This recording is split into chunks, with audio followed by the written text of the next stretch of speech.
പ്രധാനമന്ത്രി മൻമോഹൻ സിംഗിനെ തന്നെയും അവഹേളിക്കുന്ന ഒരു നടപടിയാണ്. സത്യത്തിൽ മൻമോഹൻ സിംഗിന് ആത്മാഭിമാനത്തിൻ്റെ ഒരു കണികയെങ്കിലും ഉണ്ടെങ്കിൽ പുള്ളി ആ സെക്കൻഡിൽ രാജിക്കത്ത് എഴുതി കൊടുത്ത് വീട്ടിൽ പോകണ്ടായിരുന്നു. മൻമോഹൻ സിംഗ് അത്ര ദുർബലനായതുകൊണ്ട്, അല്ലെങ്കിൽ ഒരു തീരുമാനം എടുക്കാൻ അദ്ദേഹത്തിന് അത്രയും അശക്തനായതുകൊണ്ട് അദ്ദേഹം അത് ചെയ്തില്ല. അദ്ദേഹം ആ അപമാനം നിശബ്ദമായിട്ട് കടിച്ച് ഇറക്കുകയാണ് ചെയ്തത്. ഒന്ന് ആലോചിച്ച് നോക്കൂ. അദ്ദേഹത്തിന് വേണമെങ്കിൽ വീട്ടിൽ പോയിട്ട് സോണിയാഗാന്ധിയോട് പറയാം, അല്ലെങ്കിൽ അദ്ദേഹത്തിൻ്റെ ബുദ്ധി ഉപദേശിക്കുന്ന അഹമ്മദ് പട്ടേലിനോട് പറയാം, അല്ലെങ്കിൽ കോൺഗ്രസിൻ്റെ പ്രമുഖ നേതാവ് എന്നുള്ള നിലയ്ക്ക് പാർട്ടി കമ്മിറ്റിയിൽ പറയാം. പാർട്ടി കമ്മിറ്റി യോഗം ചേരും, ഇങ്ങനെയുള്ള കാര്യങ്ങൾ ചർച്ച ചെയ്യുകയും ചെയ്യണമെങ്കിൽ പറയാം, അല്ലെങ്കിൽ UPA-യുടെ മീറ്റിങ്ങിൽ പറയാം. അദ്ദേഹത്തിന് ഏത് ഫോറത്തിൽ വേണമെങ്കിൽ പറയാം.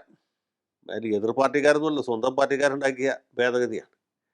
അതൊന്നും ചെയ്യാതെ അദ്ദേഹം ഈ പത്രസമ്മേളനത്തിൽ കയറി വന്ന് ഇത് കീറിക്കളയുന്നത് കാണുമ്പോൾ അദ്ദേഹത്തിൻ്റെ ആരാധകർക്ക് ചിലപ്പോൾ രോമാഞ്ചം ഉണ്ടാവും. പക്ഷേ സാധാരണക്കാർക്ക്, ഈ അരിയാഹാരം കഴിക്കുന്നവർക്ക് മാത്രമല്ല, ഗോതമ്പോ ചോളവോ ബജറയോ എന്താഹാരം കഴിക്കുന്നവർക്കും അത് കാണുമ്പോൾ വലിയൊരു ഏനക്കേടുണ്ടാവും. ഏനക്കേട് എന്ന വാക്കാണ് കൃത്യമായിട്ടുള്ളത്. കാരണം ഇങ്ങനെ ഒരാൾ ചെയ്യാൻ പാടില്ല. അദ്ദേഹം കോൺഗ്രസ് പാർട്ടിയുടെ പരമോന്നത നേതാവാണ്, ജവഹർലാൽ നെഹ്റുവിൻ്റെ പ്രഭവപുത്രനാണ്, ഇല്ലേ, അതെ, ഇന്ദിരാഗാന്ധിയുടെ ദൗഹിത്രനാണ്, അങ്ങനെ പലതുമാണ്.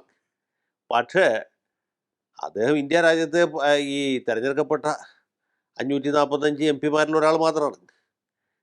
കേന്ദ്ര ഗവൺമെൻറ് തീരുമാനിക്കുന്ന തീരുമാനം കീറിക്കളയാനുള്ള സ്വാതന്ത്ര്യമൊന്നും നെഹ്റു രാജകുടുംബത്തിലെ അംഗമാണെന്നുള്ളത് അദ്ദേഹത്തിന് കൈവരുന്നില്ല. അപ്പോൾ അതൊക്കെ ജനങ്ങളുടെ ഇടയിൽ ഉണ്ടാക്കിയ ഒരു വലിയ വികാര വിക്ഷോഭമുണ്ട് ചിന്തിക്കുന്ന ആളുകളുടെ ഇടയിൽ. അതുകൊണ്ടൊക്കെയാണ് 2014 കോൺഗ്രസിന് UPA-ക്ക് വലിയ തിരിച്ചടി ഉണ്ടായത്. എന്നാൽ അതിൽ നിന്ന് അദ്ദേഹം എന്തെങ്കിലും പാഠം പഠിച്ചു. അതിനുശേഷമാണ് പുള്ളി AICC പ്രസിഡൻ്റായത്. അതിന് മുമ്പ് പുള്ളി ആ ഉത്തരവാദിത്തം ഏറ്റെടുത്തത്. അദ്ദേഹത്തിന് ഉത്തരവാദിത്തമില്ലാത്ത അധികാരത്തോടാണ് താല്പര്യം. അതുകൊണ്ടാണ് പുള്ളി ഒരിക്കലും സ്ഥാനമാനങ്ങൾ ഏറ്റെടുക്കാത്തത്. അല്ലാണ്ട് ഇതിനോടുള്ള വിരക്തി കൊണ്ടോ അധികാരത്തോടുള്ള വിരക്തി കൊണ്ടൊന്നുമല്ല. അദ്ദേഹത്തിന് എല്ലാ സ്ഥാനങ്ങളും എല്ലാ മാനങ്ങളും എല്ലാ പദവികളും വേണം. പക്ഷേ അതിൻ്റെ ഒന്നും ഉത്തരവാദിത്വം അദ്ദേഹം ഏറ്റെടുക്കില്ല. പക്ഷേ അങ്ങനെ അദ്ദേഹം ഒരു ഉത്തരവാദിത്വം ഏറ്റെടുത്ത് AICC പ്രസിഡന്റ് സ്ഥാനമായിരുന്നു.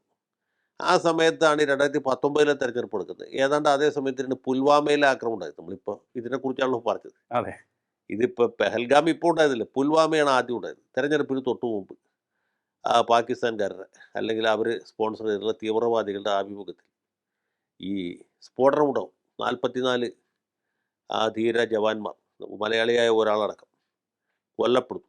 ആ സന്ദർഭത്തിൽ രാജ്യത്ത് ഭയങ്കരമായ ഒരു ദേശാഭിമാന വികാരം, അല്ലെങ്കിൽ പാകിസ്ഥാൻ വിരുദ്ധ വികാരം ഉണ്ടാവും. സ്വാഭാവികമായിട്ട് ഏത് രാജ്യത്തും ഉണ്ടാവും.